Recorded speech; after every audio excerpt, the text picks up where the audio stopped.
वालेकुम जी। क्या हाल है सेकेंड ईयर केमिस्ट्री वालों? गर्मी इंजॉय कर रहे हो फुल? सही तरह ज़रा गर्मी का मौसम इंजॉय करें, आम शाम खाएं, तरबूज खाएं, लेकिन जब आम खाएंगे तो उसके बाद कच्ची लस्सी ज़रूर पी लेना।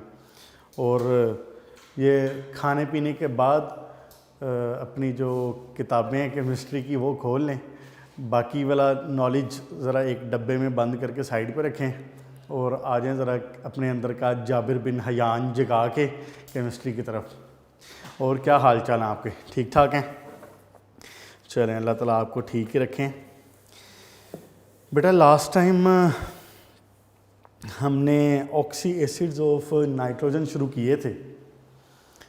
ऑक्सी एसिड्स ऑफ नाइट्रोजन में बात हमारी हुई थी कि दो तरह के ऑक्सी एसिड्स हैं नाइट्रोजन के। एक का नाम है नाइट्रस एसिड और दूसरे का नाम है नाइट्रिक एसिड। एक को हम कहते हैं HNO2 और एक को हम कहते हैं HNO3। अच्छा, HNO3 से तो वैसे आप अच्छे खासे वाकिफ़ हैं, ये तो बड़ा कॉमन सा है। ये वाला आपके लिए थोड़ा सा नया होगा, HNO2 वाला।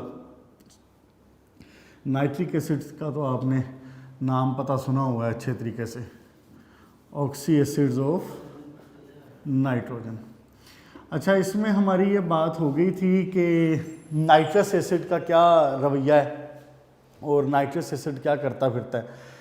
हमने इसके प्रिपेयर करने के तरीके भी देख लिए थे, हमने इसका रिएक्शन भी देख लिया था।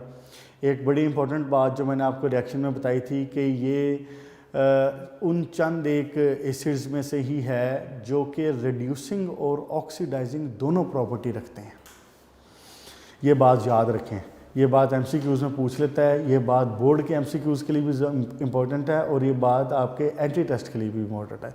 वो आपको कह सकता है कि H2SO4 मिसाल के तौर पे H2SO4 HCl और जनाब अली HNO3 और जनाब अली HNO2, वो कह सकता है कि जी मुझे बताएं इसमें से कौन सा एसिड है जो कि रिड्यूसिंग और ऑक्सीडाइजिंग दोनों प्रॉपर्टीज़ रखता है। तो आप इसमें से HNO2 को रखेंगे।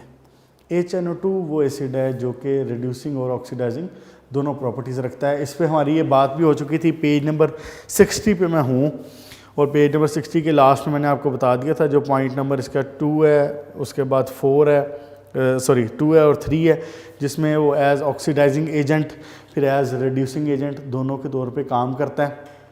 इम्पॉर्टेंट क्वेश्चन है ये, शॉर्ट क्वेश्चंस दोनों के हवाले से जहन में रखिएगा, ऑक्सीडाइजिंग के भी और रिड्यूसिंग का भी। दो इक्वेशंस आप लिखेंगे ज़रूर अगर शॉर्ट क्वेश्चन आता है तो, और इन दोनों इक्वेशन को बैलेंस भी करेंगे साथ में। तो मुझे पता है बैलेंसिंग वाला काम ज़रा मुश्किल है थोड़ा सा, लेकिन सारी इक्वेशंस बैलेंसिंग के लिए इतनी मुश्किल नहीं होती हैं।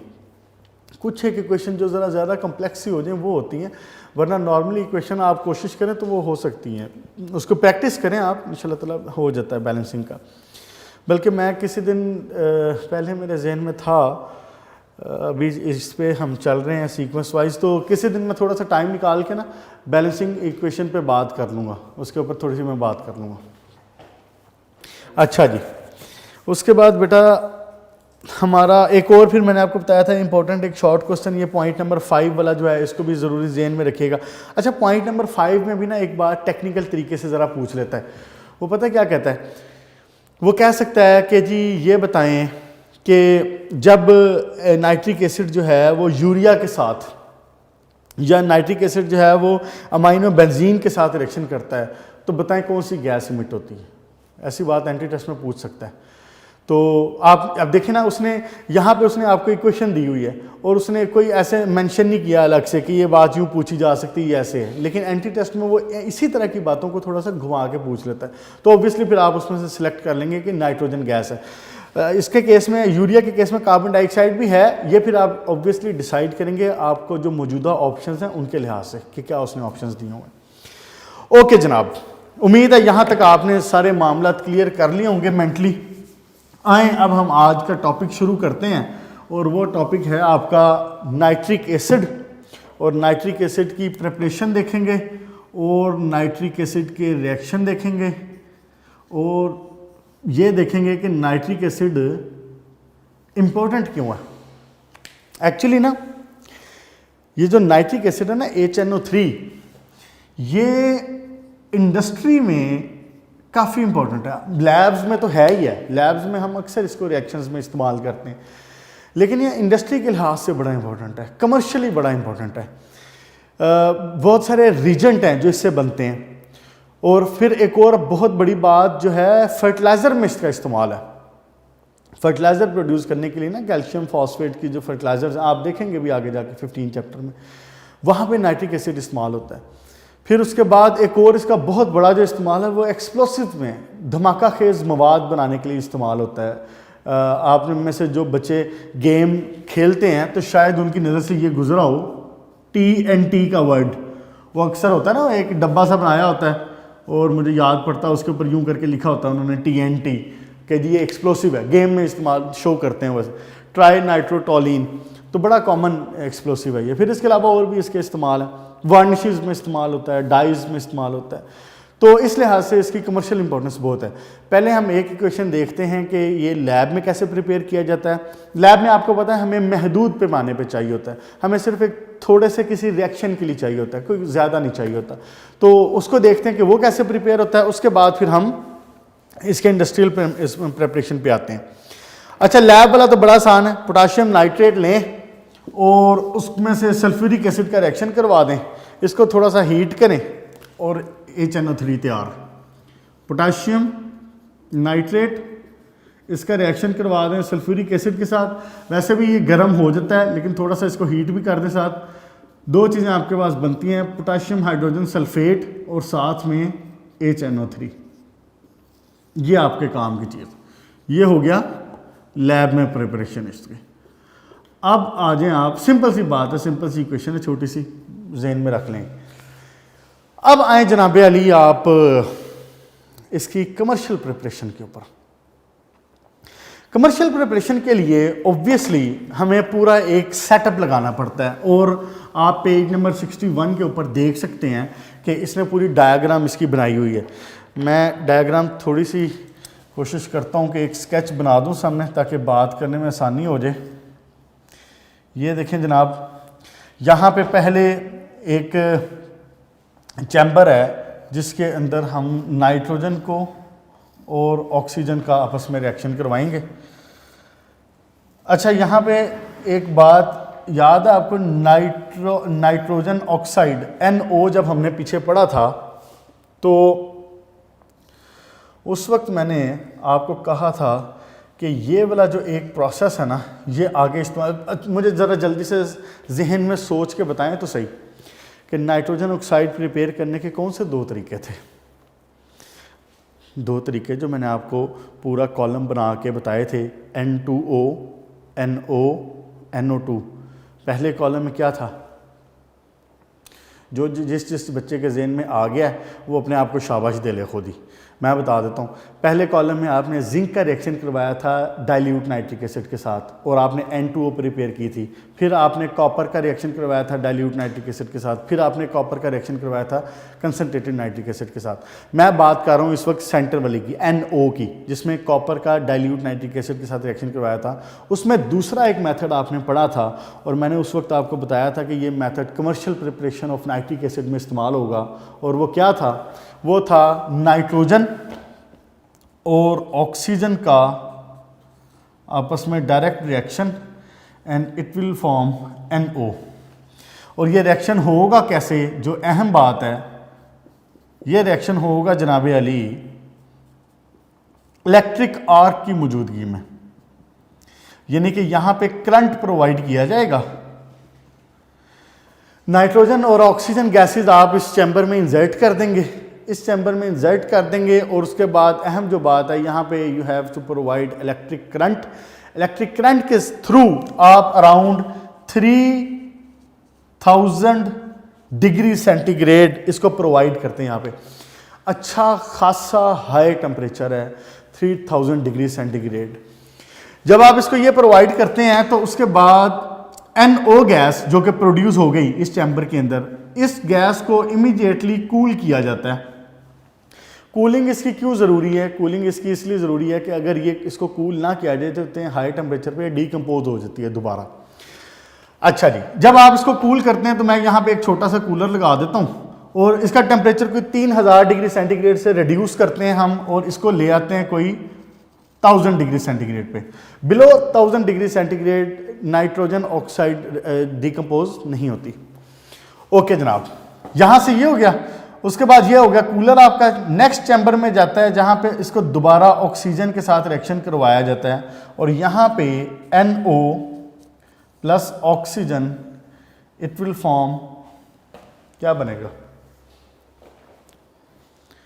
मैंने आपको बताया हुआ है कि N2O oxidation NO oxidation NO2, ठीक हो गया, NO2 बनेगी, नाइट्रोजन डाइऑक्साइड।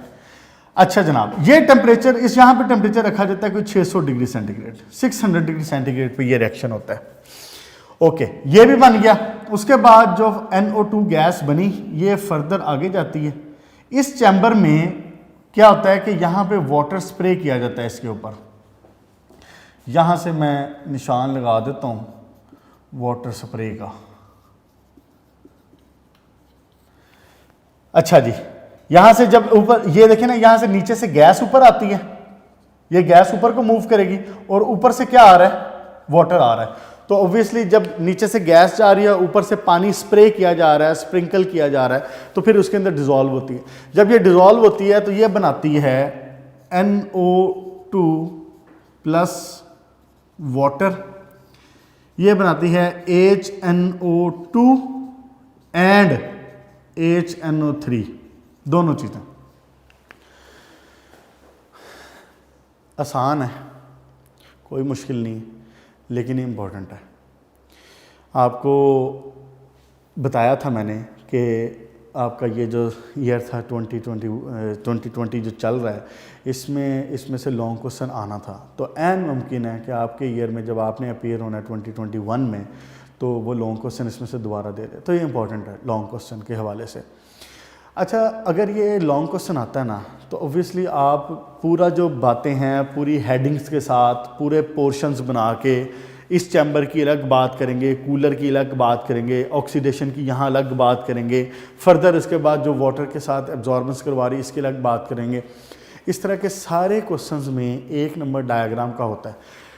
अगर मेरे जितनी अच्छी ना बना सकें डायग्राम, तो जितनी को भी अच्छी आप बना सकें आप उतनी ज़रूर बनाइएगा। एक बार प्रैक्टिस कर लें, सिंपल बॉक्सेस ही बनाने हैं, लेकिन साथ में ये मेंशन कर दें कि इस चैम्बर में ये हो रहा है, इस चैम्बर में ये हो रहा है, इस चैम्बर में ये हो रहा है।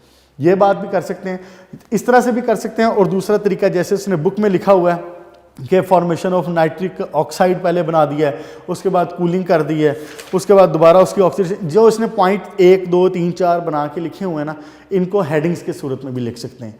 और वैसे तो आसान है, लेकिन आप नोट से भी देख सकते हैं, उसने वहाँ पे हेडिंग के साथ लिखा हुआ है, इसमें उधर से भी देख सकते हैं इसको। अच्छा जी, यहाँ तक जनाब यारी हो गए। 3 रिएक्शन हुए हैं अभी तक मेनली, सिर्फ क्या, नाइट्रोजन ऑक्सीजन को मिलाया, NO बनाई, उसको इमीडिएटली कूल किया, उसको अराउंड 1000 डिग्री सेंटीग्रेड पे लेके आए, फर्दर उसको दोबारा नेक्स्ट चैम्बर में ऑक्सीडेशन के लिए इंजर्ट किया, NO को ऑक्सीजन के साथ इसका रिएक्शन करवाया, it formed NO2 nitrogen dioxide, 600 degree centigrade पे ये रिएक्शन हुआ।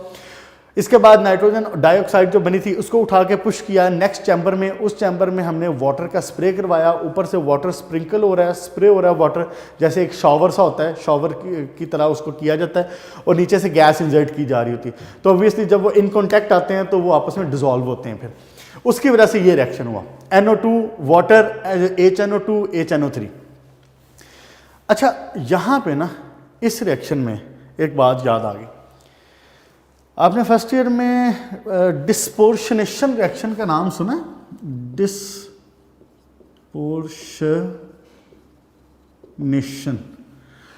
डिस्पोर्शनेशन रिएक्शन का नाम फर्स्ट ईयर में आपने अगर नहीं भी सुना ना, तो सेकंड ईयर में सुन लेंगे। और इम्पोर्टेंट क्वेश्चन है डिस्पोर्शनेशन रिएक्शन का, 5वें चैप्टर में इस पे बात होगी, पूरा है, तो यहाँ पे ज़हन में आ गया तो मैं बता देता हूँ। डिस्पोर्शनेशन रिएक्शन ऐसे रिएक्शन होते हैं जिसमें एक ही स्पीशी, एक ही चीज साइमल्टेनियसली प्रोडक्ट में जब आए तो वो ऑक्सीडाइज भी हो रही हो, वो रिड्यूस भी हो रही हो। आपने नॉर्मली अभी तक, अच्छा ऑक्सीडेशन और रिडक्शन वाला कंसेप्ट मेरा ख्याल है कि कोई शक रहना नहीं चाहिए अब तक, जितनी तफसील से हमारे 2-3 लेक्चर्स में बात हुई है ना, अगर उसके शक वाली कोई बात है तो उसको दूर कर लें, वरना वो परेशान करेगी आपको मज़ीद आगे के ऑर्गेनिक के चैप्टर में, इनऑर्गेनिक के चैप्टर्स में भी। यूजुअली हमने ये देखा है कि एक चीज़ या तो ऑक्सीडाइज हो रही होती है या रिड्यूस हो रही होती है। सम टाइम एक ही स्पीशी एक ही रिएक्शन में 2 प्रोडक्ट दे रही होती है, और वो product one is reduced product and one is oxidised product. ऐसे रिएक्शंस को कहते हैं डिस्पोर्शनेशन रिएक्शन। क्या? Disproportionation reaction. ये देखें जरा, गौर फरमाएं, नाइट्रोजन डाइऑक्साइड लिखा हुआ है, इसमें नाइट्रोजन की ऑक्सीडेशन स्टेट क्या है? अब तक जुबानी जल्दी जल्दी आ जाना चाहिए। -4 ऑक्सीजन की, इट मींस +4 नाइट्रोजन की।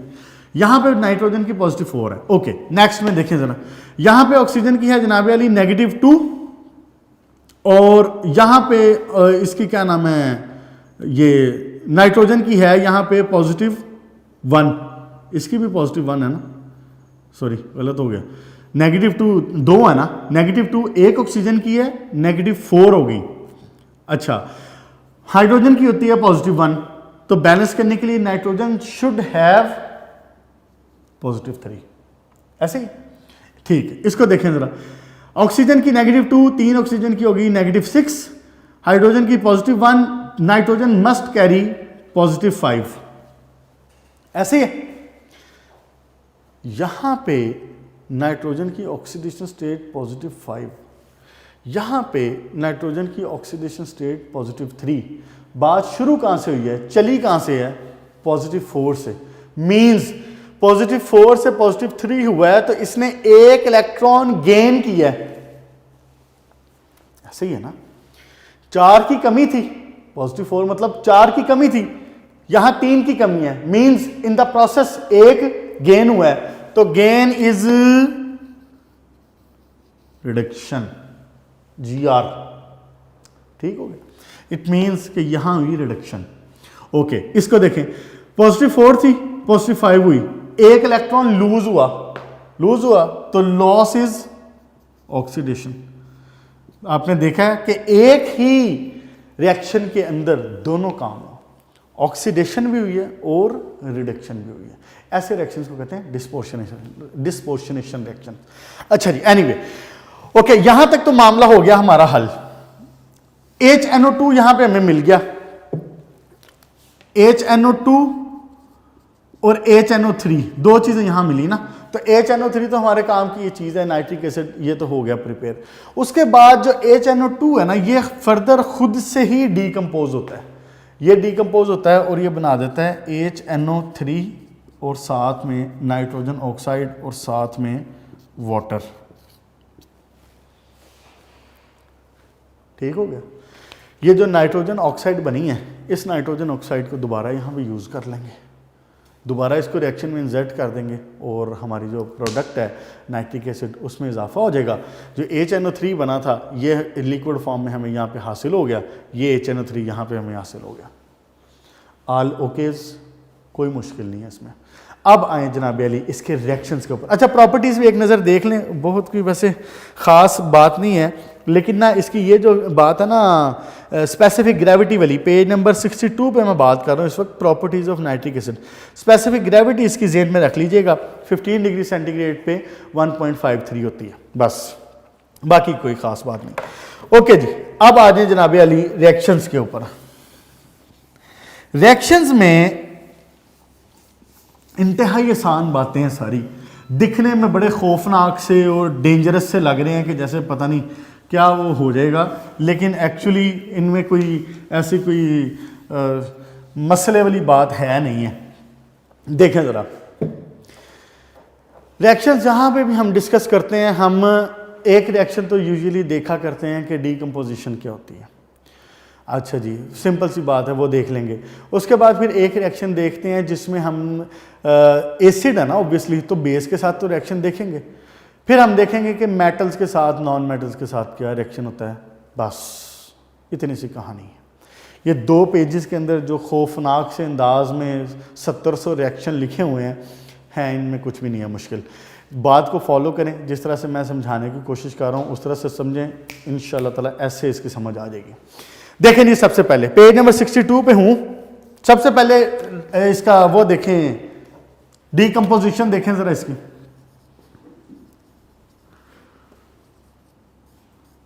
अच्छा पुत्र, रिएक्शंस जो है ना 2 हवालों से इंपॉर्टेंट है। एक तो ये कि रिएक्शंस की सिर्फ इक्वेशंस भी दे सकता है, और वो आपको ये भी कह सकता है कि शॉर्ट क्वेश्चन बताएं ऑक्सीडाइजिंग एजेंट के तौर पे कैसे काम करता है। नाइट्रिक एसिड सिर्फ ऑक्सीडाइजिंग एजेंट के तौर पे काम करेगा, ये भी कह सकता है। अच्छा, फिर वो एक बात ये भी कह सकता है कि आप इंडस्ट्रियली प्रिपेयर कैसे करेंगे and give the reaction with as oxidising agent. दोनों चीज़ें मिला के भी पूछ सकता है। अपने आप को मेंटली प्रिपेयर रखिएगा, लॉन्ग क्वेश्चन आना है इसमें से पहली बार, तो मामला कुछ भी कर सकता है। ओके जी, सबसे पहले जनाबे अली decomposition, HNO3 will be decomposed to H nitric acid. अच्छा देखें ना, आपका जो जब ये इसकी आयनाइजेशन होगी तो आयनाइजेशन सिंपल एसिड है ना, तो क्या आयनाइजेशन की फॉर्म हो, H पॉजिटिव बन जाएगा और साथ में NO3 नेगेटिव बन जाएगा। लेकिन डीकम्पोजिशन के लिहाज से इसलिए थोड़ा सा डिफरेंट होगा, क्या कि ये साथ में NO2 गैस बना रहा होगा। कौन सी? NO2। एक तो निकल आएगा वाटर, साथ में NO2 gas, nitrogen dioxide gas, और तीसरी जो अहम चीज है ना वो बनती है ये एटॉमिक ऑक्सीजन। ये एटॉमिक ऑक्सीजन फर्दर, बल्कि इसको नेसेंट ऑक्सीजन कहना चाहिए। नेसेंट ऑक्सीजन 2 मॉलिक्यूल आपस में मिलकर क्या बना देंगे? O2 बना देंगे। यही इक्वेशन उसने पहले लिखी हुई है। क्या? नाइट्रिक एसिड की ब्रेकडाउन हुई, वाटर बना, NO2 बनी, नाइट्रोजन डाइऑक्साइड बनी, साथ में नेसेंट ऑक्सीजन निकली। ऑब्वियसली नेसेंट ऑक्सीजन की फॉर्म में रह नहीं सकती। अगर किसी के साथ रिएक्शन हो रहा होगा तो इट विल वर्क, लेकिन अदरवाइज ये मॉलिक्यूलर फॉर्म में आ जाएगी, O2 बना देगी। इतनी सी बात है। ओके जी, नेक्स्ट रिएक्शन देखें। अगर ये किसी बेस के साथ रिएक्शन करे तो क्या होना चाहिए? लेट्स से मैं कहता हूं सोडियम हाइड्रोक्साइड के साथ रिएक्शन है, तो अब तो मेरा ख्याल है कि बच्चे को पता है, गली गली में पता है कि जब एसिड और बेस मिलते हैं तो वो क्या बनाते हैं? सॉल्ट और वाटर। क्लियर होगी बात? अच्छा, अगर बेसिक ऑक्साइड हो, पढ़े हुए ना आपने बेसिक ऑक्साइड क्या है? मिसाल के तौर पे calcium oxide. Basic oxide HNO3 के साथ रिएक्शन करे तो क्या बनाएगा? वही बनाएगा जो वहां पे बन रहा है। क्या? कैल्शियम नाइट्रेट और साथ में वाटर। ठीक हो गया जनाब? अच्छा, थर्ड रिएक्शन किसके साथ है इसका? कार्बोनेट के साथ रिएक्शन देखें जरा। Na2CO3 के साथ अगर रिएक्शन हो, Na2CO3 HNO3, अल्लाह आपका भला करे, बाकी सारी बातें वहीं की वहीं, सोडियम नाइट्रेट भी वहीं, वाटर भी वहीं। एक चीज इजाफी होगी, वो मैंने आपको बताई हुई है कि जब भी ऐसे कंपाउंड्स जिसमें कार्बोनेट्स हों वो एसिड के साथ रिएक्शन करते हैं तो there must be evolution of carbon dioxide. Clear होगी बात? Simple acid base reaction, neutralisation reaction, acid क्या नाम है इसका, बेसिक ऑक्साइड का रिएक्शन, सिंपल वही बात, काइंड ऑफ न्यूट्रलाइजेशन ही होगी ये। और उसके बाद अगर कार्बोनेट्स के साथ रिएक्शन हो रहा है तो बाकी सारी बातें वही, एक चीज इजाफी, कार्बन डाइऑक्साइड। बस यहां पे बात होगी खत्म इसकी। ओके जी, अब जो नेक्स्ट रिएक्शन है ना वो है नॉन मेटल्स के साथ। एक बात नॉन मेटल्स के साथ, दूसरी बात मेटलॉइड्स के साथ, तीसरी बात मेटल्स के साथ। बस ये जो 2 सफ़े पूरे भरे हैं ना, ये सारा इसके अंदर इसका जो खुलासा है ना वो ये। पहला रिएक्शन डीकम्पोजिशन रिएक्शन, दूसरा रिएक्शन जिसमें सिंपल न्यूट्रलाइजेशन रिएक्शन दिखाए हैं उसने आपको, और तीसरे रिएक्शन हम नॉन मेटल्स की बात करेंगे। नॉन मेटल में कौन आएगा? कार्बन आ जाएगा, सल्फर आ जाएगा, फास्फोरस आ जाएगा। मेटलाइट फास्फोरस के ही नीचे ग्रुप में nitrogen, phosphorus, arsenic, antimony, bismuth, उसमें आर्सेनिक और एंटीमनी क्या है, मेटलाइड है। दो रिएक्शन उनके साथ शो कर देगा। मेटल वाले जो रिएक्शन है ये ज्यादा है लेकिन मुश्किल नहीं है। मेटल वाले जो रिएक्शन है, क्योंकि मेटल्स के साथ इसका रवैया मुख्तलिफ है, हर मेटल के साथ मुख्तलिफ है, तो ज्यादा है ये लेकिन मुश्किल नहीं है। उसमें मैं आपको ट्रिक की एक आधी बात बता दूंगा, इंशाल्लाह ताला आसान हो जाएंगे। आइए सबसे पहले शुरू करते हैं हम नॉन मेटल्स के साथ। नॉन मेटल वाला जो रिएक्शन है ना, ये है आपका पॉइंट नंबर ये जो 3 है, पॉइंट नंबर 3 का जो पार्ट 1 है ये नॉन मेटल के साथ है, जिसमें उसने कार्बन, सल्फर के साथ और फास्फोरस के साथ शो किया हुआ। देखें जरा, HNO3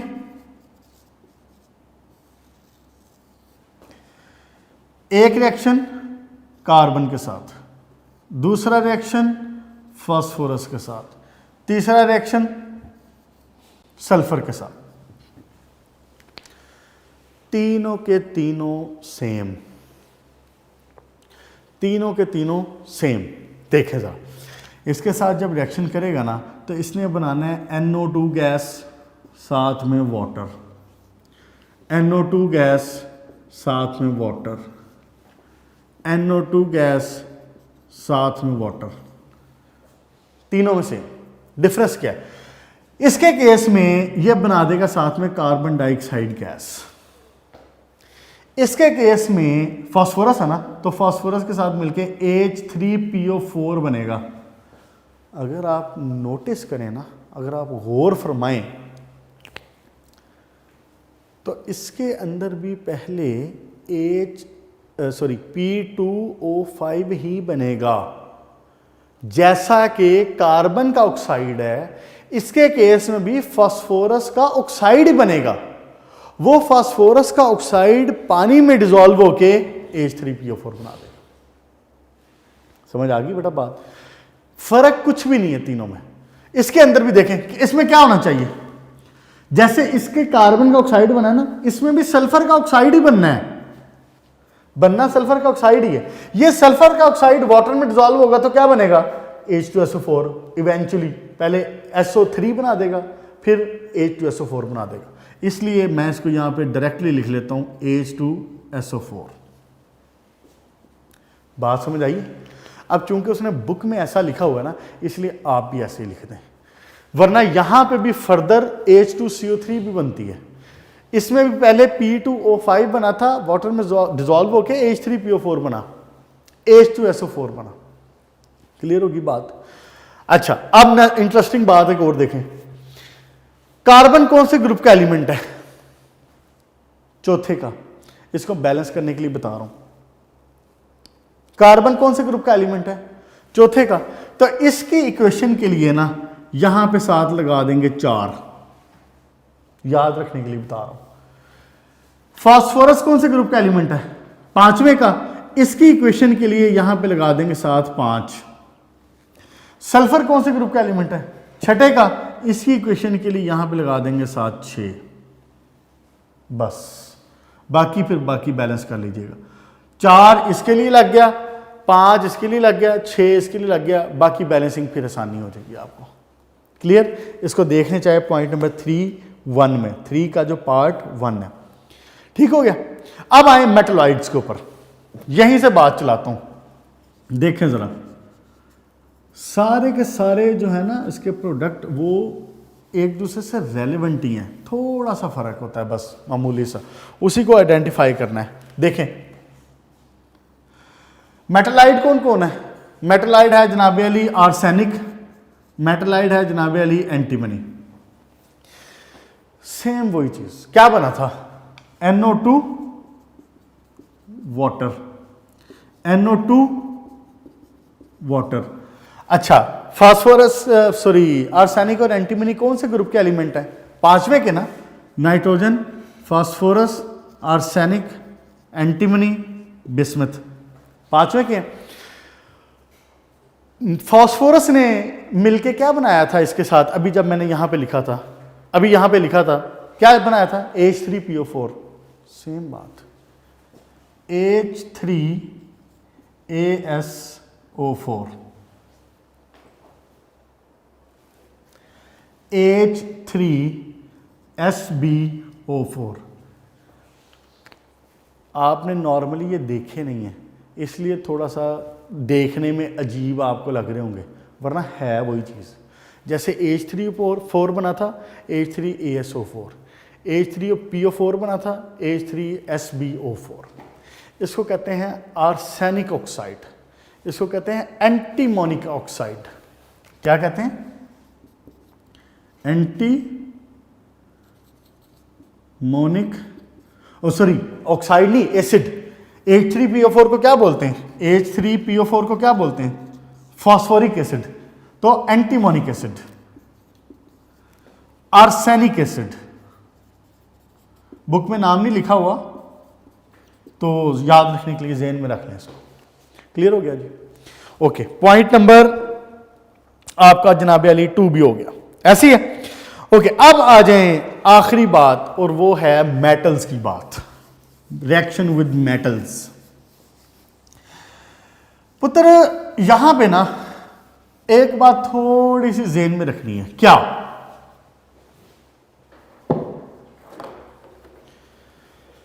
अभी आपने देखा ना NO2 गैस बन रही थी, किसी किसी जगह पे, इस केस में रिएक्शन विद द मेटल में किसी जगह पे NO2 गैस बनेगी, किसी जगह पे NO गैस बनेगी, बस फर्क इतना है। क्या? HNO3 will be forming NO2 और NO, या तो वो नाइट्रोजन डाइऑक्साइड बना रहा होगा या वो नाइट्रोजन ऑक्साइड बना रहा होगा, बस। बाकी मामला वही हुआ करेगा। आप पहले रेडिकल को उठाएंगे, इसके दूसरे रेडिकल के से पॉजिटिव रेडिकल एलिमेंट का उठाएंगे, इसके नेगेटिव रेडिकल से जोड़ देंगे, नाइट्रेट बन जाएगा। जो भी बनेगा साथ में या NO2 गैस होगी या NO होगी या साथ में वाटर हुआ करेगा। सारे के सारे के अंदर यही है। शुरू करें इसको, देखें जरा। पॉइंट नंबर 3 और उसका पार्ट 3 पेज नंबर 62 कहता है जी nitric acid behave differently with different metals. बिल्कुल ऐसा ही। पहला point, gold, platinum, iridium and titanium. Gold, platinum, iridium, titanium does not react with nitric acid. Nitric acid के साथ ये 4 मेटल्स रिएक्शन नहीं करती। ये बोर्ड में शॉर्ट क्वेश्चन भी आया हुआ है, उसने पूछा है कि जी simply name the metals which do not react with the nitric acid. कोई साइंस लड़ाने की ज़रूरत नहीं है, कोई सियाने बनने की ज़रूरत नहीं है, ये 4 लफ्ज़ लिखने हैं और 2 नंबर आपके हैं उसमें। क्या? Gold, platinum, iridium, titanium. ये 4 मेटल्स नाइट्रिक एसिड के साथ रिएक्शन नहीं करती। मैंने आपको गोल्ड के बारे में, प्लैटिनम के बारे में मुझे याद पड़ता है 3rd चैप्टर में बात हुई थी हमारी, तो मैंने उस वक्त आपको कहा था कि दीज आर इनर्ट मेटल्स, ये मेटल्स ज़्यादा रिएक्शन नहीं करती हैं, इसीलिए इनकी कीमत भी है। और ज़मीन से झुमके जब निकाली जाती हैं तो इनके ऑक्साइड्स भी नहीं होते, इनर्ट होते हैं ना, बिल्कुल ऑक्साइड्स भी नहीं होते। गोल्ड आपको ज़मीन से गोल्ड ऑक्साइड की फॉर्म में नहीं मिलता, गोल्ड आपको गोल्ड की फॉर्म में मिलता है। आप सिर्फ उसको पत्थर को तोड़ते हैं और उसके जर्रे बीच में से अलग करते हैं, आपको उसमें से ऑक्सीजन को नहीं निकलवाना पड़ता। ऐसी इनर्ट रिएक्शन नहीं करता। तो नाइट्रिक एसिड भी इसके साथ रिएक्शन नहीं करता। रीज़न क्या है? इंफॉर्मेशन के लिए रीज़न ये ज़हन में रख लें, इनका जो रिडक्शन पोटेंशियल होता है ना, ये बहुत हाई होता है। क्या? रिडक्शन पोटेंशियल इनका वेरी हाई होता है। तो जब इनका रिडक्शन पोटेंशियल बहुत हाई है तो फिर ये इट मीन्स कि ये रिड्यूस जल्दी हो जाती हैं। रिड्यूस होने की जल्दी करती हैं। रिड्यूस मतलब इलेक्ट्रॉन्स लेने की कोशिश करती हैं, इलेक्ट्रॉन्स देने पे तैयार नहीं होती। तो ये तो क्या है? नाइट्रिक एसिड क्या है? ऑक्सीडाइजिंग एजेंट है ना, तो फिर ये इनको ऑक्सीडाइज नहीं कर पाता, इनसे इलेक्ट्रॉन ले नहीं पाता। ओके, नेक्स्ट पॉइंट देखें। Iron, cobalt, nickel, chromium, aluminium are rendered passive. Rendered passive का मतलब होता है इनएक्टिव, इनएक्टिव होता है by acid due to the formation of the film of oxide. ये बात भी पहले हो चुकी है कि आयरन हो गया, एल्यूमिनियम वगैरह हो गए, कोबाल्ट हो गए, ये क्या करते हैं कि ये ऑक्साइड की लेयर बना ली। याद है एल्यूमिनियम के लिए मैंने बताया था, ये एल्यूमिनियम की शीट है, इसके ऊपर ये ऑक्साइड की लेयर बना लेता है।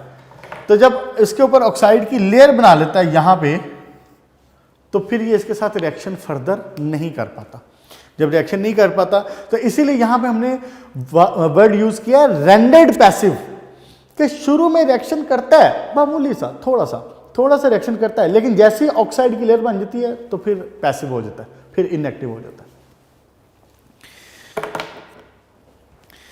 ओके जी, उसके बाद है tungsten and uranium are change into their oxide. Tungsten और यूरेनियम ऑक्साइड बना देते हैं। उसने क्वेश्चन नहीं दी, करने की जरूरत नहीं है, ठीक है, सिंपल ऑक्साइड बनते हैं वैसे। मैग्नीशियम, कैल्शियम, मैंगनीज, यानी कि शुरू के जो रिएक्शन एस ब्लॉक के एलिमेंट, मैग्नीशियम हो गया, कैल्शियम हो गया, पोटाशियम हो गए, मैंगनीज हो गया, ये क्या बनाते हैं, ये नाइट्रेट्स बनाते हैं। ये क्या करते हैं, इसके नाइट्रेट बनाते हैं। और सिंपल जैसे हाइड्रोजन गैस निकलती है ना, इनके साथ मैग्नीशियम के साथ रिएक्शन HNO3 क्या बनेगा, मैग्नीशियम नाइट्रेट और साथ में हाइड्रोजन गैस, एफ्रेसेंस होगी, हाइड्रोजन गैस बीच में से निकल आएगी। यहां पे साथ एरो लगा लिया करते होते हैं यूं। क्लियर जी। मैंगनीज का भी सेम टू सेम यही रिएक्शन। ओके, उसके बाद इसका लास्ट पॉइंट नहीं, इसको यहीं तक रखें, इसको यहां तक रखें। आज हमने क्या देखा है, हमने देखा है कि नाइट्रिक एसिड क्या है, नाइट्रिक एसिड क्यों पढ़ा जा रहा है, उसके यूजेस एक नज़र हमने देख लिए। उसके बाद नाइट्रिक एसिड की प्रिपरेशन देख ली, लैब की प्रिपरेशन भी देख ली, इंडस्ट्री की प्रिपरेशन भी देख ली।